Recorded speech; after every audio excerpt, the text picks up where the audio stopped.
मंत्रिमंडल के मेरे सहयोगी ज्योतिरादित्य सिंधिया जी, चंद्रशेखर जी,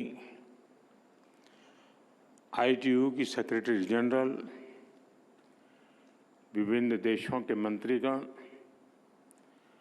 भारत के भिन्न भिन्न राज्यों से आए हुए सब मंत्रीगण, industry leaders, telecom experts, startups की दुनिया के मेरे प्रिय नौजवान, देश दुनिया से आए अन्य महानुभाव, देवी और सज्जनों, इंडिया मोबाइल कांग्रेस में देश और दुनिया के आप सभी साथियों का बहुत बहुत अभिनंदन। मैं इंटरनेशनल टेलीकॉम यूनियन ITU के साथियों का भी विशेष स्वागत करता हूं। आपने WTSA के लिए पहली बार भारत चुना है। मैं आपका आभारी भी हूं और आपकी सराहना भी करता हूं। साथियों, आज भारत टेलीकॉम और उससे जुड़ी टेक्नोलॉजी के मामले में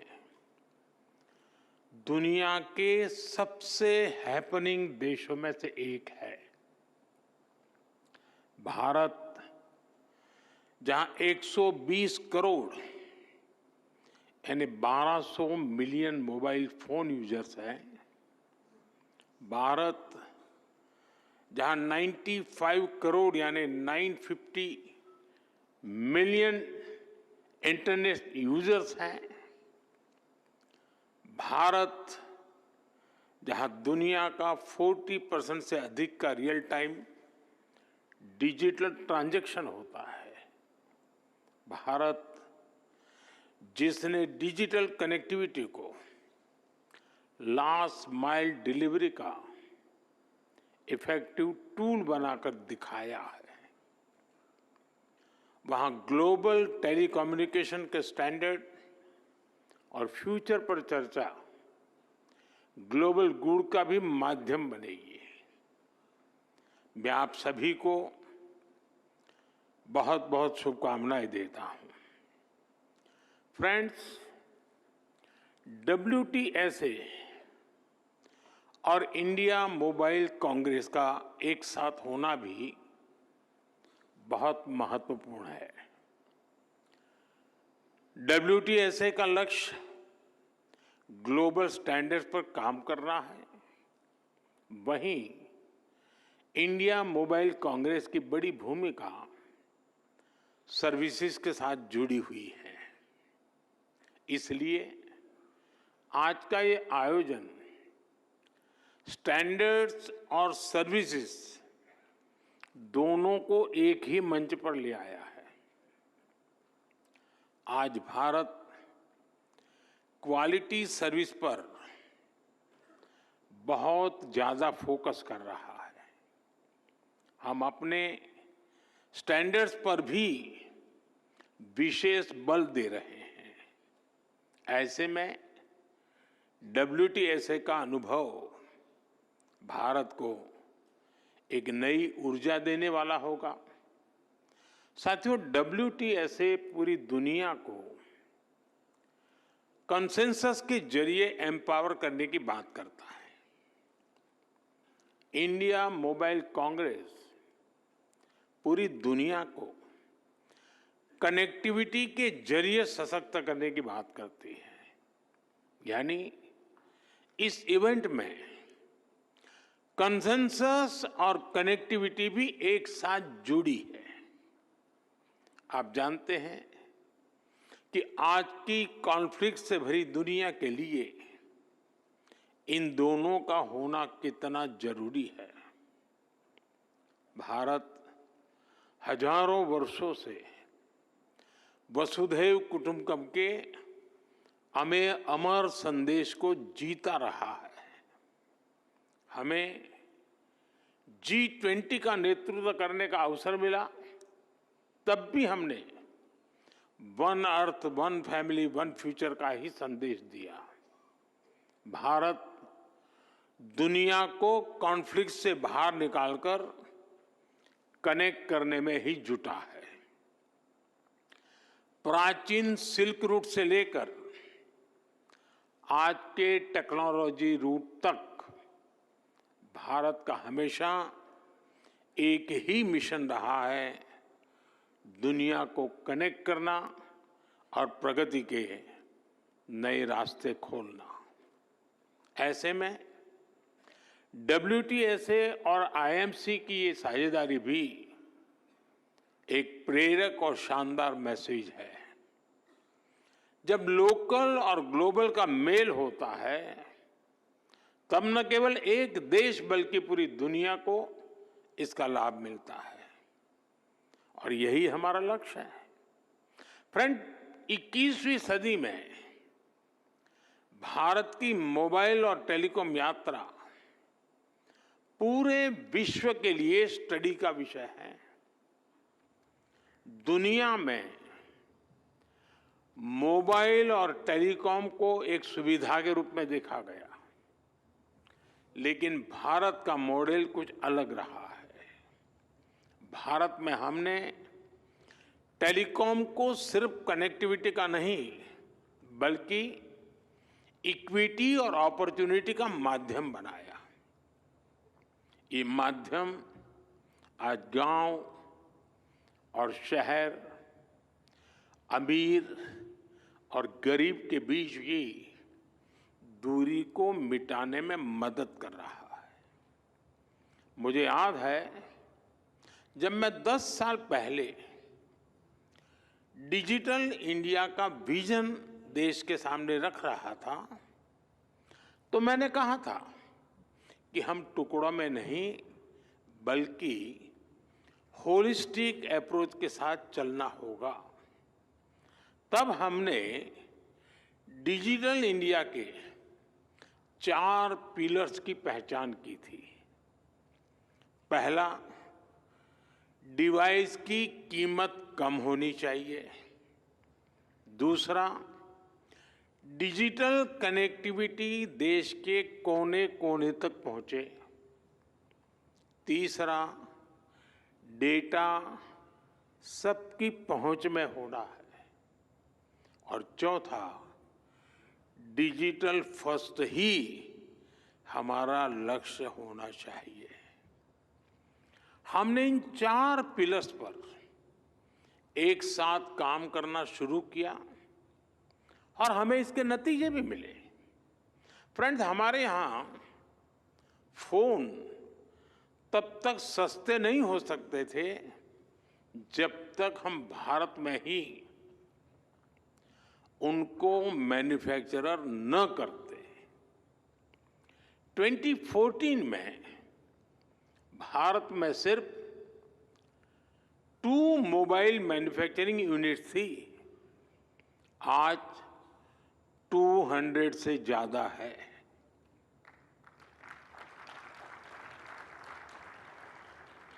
पहले हम ज्यादातर फोन बाहर से इंपोर्ट करते थे, आज हम पहले से 6 गुना ज्यादा मोबाइल फोन भारत में बना रहे हैं।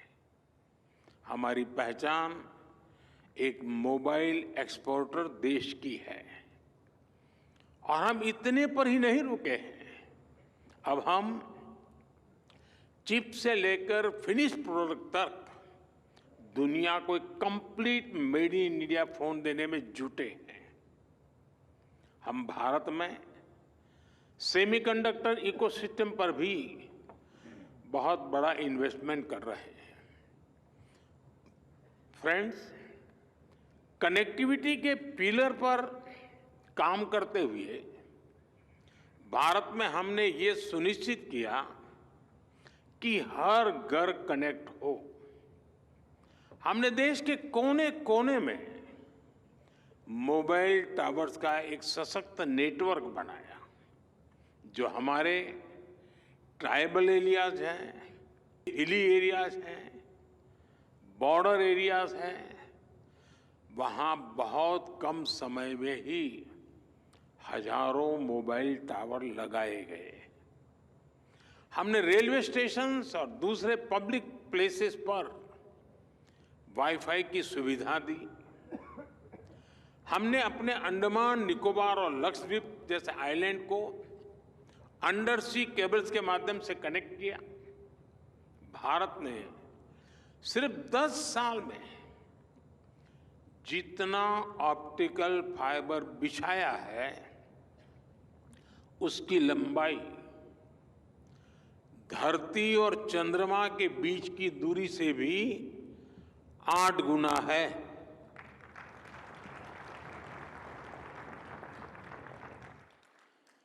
मैं भारत की स्पीड का आपको एक उदाहरण देता हूं। 2 साल पहले मोबाइल कांग्रेस में ही हमने 5G लॉन्च किया था। आज भारत का करीब करीब हर जिला 5G सर्विस से जुड़ चुका है। आज भारत दुनिया का दूसरा बड़ा 5G मार्केट बन चुका है और अब हम 6G टेक्नोलॉजी पर भी तेजी से काम कर रहे हैं। साथियों, भारत ने टेलीकॉम सेक्टर में जो रिफॉर्म्स किए, जो इनोवेशन किए, वो अकल्पनीय है, अभूतपूर्व है। इससे डेटा की कीमत बहुत कम हुई। आज भारत में इंटरनेट डेटा की कीमत लगभग 12 सेंट प्रति जीबी है, जबकि दुनिया के कितने ही देशों में 1 जीबी डेटा इससे 10 गुना से 20 गुना ज्यादा महंगा है। हम भारतीय आज हर महीने औसतन करीब 30 जीबी डेटा कंज्यूम करते हैं। साथियों, इन सारे प्रयासों को हमारे चौथे पिलर यानी डिजिटल फर्स्ट की भावना से नई स्केल पर पहुंचाया है। भारत ने डिजिटल टेक्नोलॉजी को डेमोक्रेटाइज किया। भारत ने डिजिटल प्लेटफॉर्म बनाए और इस प्लेटफॉर्म पर हुए इनोवेशन ने लाखों नए अवसर पैदा किए। जनधन, आधार और मोबाइल की जेम ट्रिनिटी कितने ही नए इनोवेशन का आधार बनी है। यूनिफाइड पेमेंट्स इंटरफेस यूपीआई ने कितनी ही नई कंपनियों को नए मौके दिए हैं। अब आजकल ओएनडीसी की भी ऐसी ही चर्चा हो रही है। ओएनडीसी से भी डिजिटल कॉमर्स में नई क्रांति आने वाली है। हमने कोरोना के दौरान भी देखा है कि कैसे हमारे डिजिटल प्लेटफॉर्म्स ने हर काम आसान किया है। जरूरतमंदों तक पैसा भेजना हो, कोरोना से निपटने में जुटे कर्मचारियों तक रियल टाइम गाइडलाइंस भेजनी हो, वैक्सीनेशन का प्रोसेस स्ट्रीमलाइन करना हो, वैक्सीन का डिजिटल सर्टिफिकेट देना हो, भारत में सब कुछ बहुत स्मूथली हुआ। आज भारत के पास एक ऐसा डिजिटल बुके है जो दुनिया में वेलफेयर स्कीम्स को एक नई ऊंचाई दे सकता है। इसलिए G20 प्रेसिडेंसी के दौरान भी भारत ने डिजिटल पब्लिक इंफ्रास्ट्रक्चर पर बल दिया और आज मैं फिर दोहराऊंगा, भारत को डीपीआई से संबंधित अपना अनुभव और जानकारी सभी देशों के साथ शेयर करने में खुशी होगी। साथियों, यहां WTSA में नेटवर्क ऑफ वीमेन इनिशिएटिव पर भी चर्चा होनी है। ये बहुत ही इम्पोर्टेंट विषय है। भारत विमेन लेड डेवलपमेंट को लेकर बहुत ही गंभीरता से काम कर रहा है। G20 प्रेसिडेंसी के दौरान भी हमने अपने इस कमिटमेंट को आगे बढ़ाया। टेक्नोलॉजी सेक्टर को इंक्लूसिव बनाना, टेक्नोलॉजी प्लेटफॉर्म से महिलाओं को एम्पावर करना, भारत इस लक्ष्य को लेकर चल रहा है। आपने देखा है कि हमारे स्पेस मिशंस में हमारी वीमेन साइंटिस्ट का कितना बड़ा रोल है। हमारे स्टार्टअप में विमेन को फाउंडर की संख्या लगातार बढ़ रही है। आज भारत की स्टेम एजुकेशन में 40% से अधिक हिस्सेदारी हमारी बेटियों की है। भारत आज टेक्नोलॉजी लीडरशिप में महिलाओं के लिए ज्यादा से ज्यादा अवसर बना रही है। आपने सरकार के नमो ड्रोन दीदी कार्यक्रम के बारे में जरूर सुना होगा। ये खेती में ड्रोन क्रांति को बढ़ावा देने वाला कार्यक्रम है। इस अभियान को भारत के गांवों की महिलाएं लीड कर रही हैं। डिजिटल बैंकिंग, डिजिटल पेमेंट्स को घर घर पहुंचाने के लिए भी हमने बैंक सखी प्रोग्राम चलाया। यानी महिलाओं ने डिजिटल अवेयरनेस प्रोग्राम को भी लीड किया। हमारे प्राइमरी हेल्थ केयर, मैटरनिटी और चाइल्ड केयर में भी आशा और आंगनवाड़ी वर्कर्स का बहुत बड़ा रोल है। आज ये वर्कर्स टैब्स और एप्स के माध्यम से इस पूरे काम को ट्रैक करती हैं। महिलाओं के लिए हम महिला ई हार्ट कार्यक्रम भी चला रहे हैं। ये विमेन एंटरप्रेन्योरशिप के लिए एक ऑनलाइन मार्केटिंग प्लेटफॉर्म है। यानी आज गांव-गांव में भारत की महिलाएं ऐसी टेक्नोलॉजी पर काम कर रही हैं जो अकल्पनीय है। आने वाले समय में हम इसका दायरा और बढ़ाने वाले हैं। मैं उस भारत की कल्पना कर रहा हूं जहां हर बेटी एक टेक लीडर हो। फ्रेंड्स, भारत ने अपनी G20 प्रेसिडेंसी के दौरान एक गंभीर विषय दुनिया के सामने रखा था। इस विषय को मैं WTSA जैसे ग्लोबल प्लेटफॉर्म के सामने भी रखना चाहता हूं। ये विषय है डिजिटल टेक्नोलॉजी के ग्लोबल फ्रेमवर्क का, ग्लोबल गाइडलाइंस का। अब समय आ गया है कि ग्लोबल इंस्टीट्यूशंस को ग्लोबल गवर्नेंस के लिए इसके महत्व को स्वीकारना होगा। टेक्नोलॉजी के लिए वैश्विक स्तर पर डूज एंड डोंट्स बनाने होंगे। आज जितने भी डिजिटल टूल्स और एप्लीकेशंस हैं वो बंधनों से परे हैं, किसी भी देश की बाउंड्री से परे हैं। इसलिए कोई भी देश अकेले साइबर थ्रेट से अपने नागरिकों की रक्षा नहीं कर सकता। इसके लिए हमें मिलकर काम करना होगा। ग्लोबल संस्थाओं को आगे बढ़कर जिम्मेदारी उठानी होगी। हम जानते हैं हमारा अनुभव, जैसे हमने एविएशन सेक्टर के लिए एक ग्लोबल रूल्स एंड रेगुलेशन का फ्रेमवर्क बनाया है।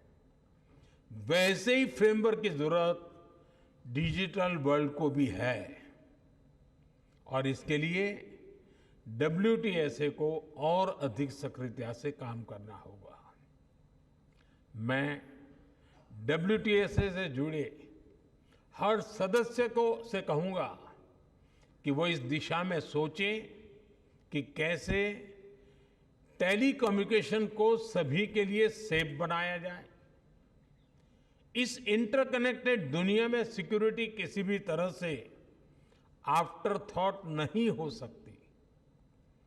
भारत के डेटा प्रोटेक्शन एक्ट और नेशनल साइबर सिक्योरिटी स्ट्रेटेजी एक सेफ डिजिटल इकोसिस्टम बनाने के प्रति हमारे कमिटमेंट को दिखाते हैं। मैं इस असेंबली के सदस्यों से कहूंगा, आप ऐसे स्टैंडर्ड्स बनाएं जो इंक्लूसिव हो, सिक्योर हो और भविष्य के हर चैलेंज के लिए एडेप्टेबल हो। आप एथिकल AI और डेटा प्राइवेसी के ऐसे ग्लोबल स्टैंडर्ड्स बनाएं जो अलग अलग देशों की डाइवर्सिटी का भी सम्मान करें। साथियों, ये बहुत जरूरी है कि आज के इस टेक्नोलॉजिकल रिवॉल्यूशन में हम टेक्नोलॉजी को ह्यूमन सेंट्रिक डायमेंशन देने का निरंतर प्रयास करें।